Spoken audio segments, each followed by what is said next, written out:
You know how they say just because it looks good doesn't mean it is good?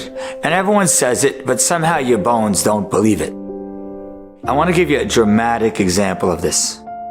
A few months ago, I went to Eretz Yisrael, and I went to a kibbutz in the south called Be'eri. Be'eri was devastated on Simchat Torah. Be'eri lost about 98 people in one day.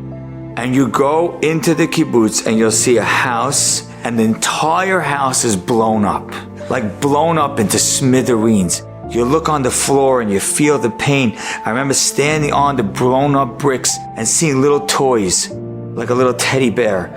In one place I saw a little, and this one struck me the most, a little magnet tile, because like my son loves magnet tiles, so it hit me the most.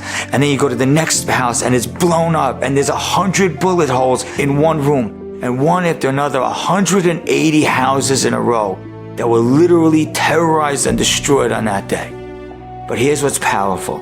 As we're going from one area in the kibbutz to the other, there's this big area of grass. Beautiful trees. It was the fall, so the leaves had fallen. The grass was growing fresh. And the tour guide stopped and he said, look right here. If you're standing right in this spot, you can't see anything wrong. It looks like nothing happened. If you just looked at this spot, you'd have no idea the devastation that happened right around the corner. People's lives are so often the same way.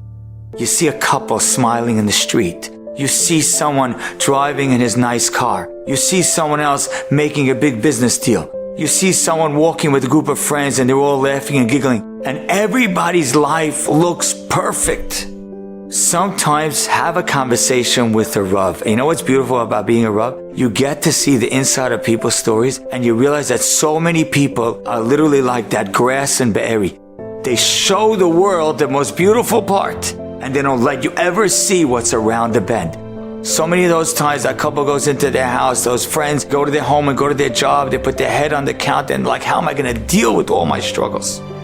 So when your eyes wander and you're looking and seeing other people's lives, and there's a part of you that thinks that life looks great, and that life looks great, and that house looks great, and that person's marriage looks great, and those kids look great. So often you're just seeing the green grass that they want you to see, and you're not seeing what's actually happening in their lives.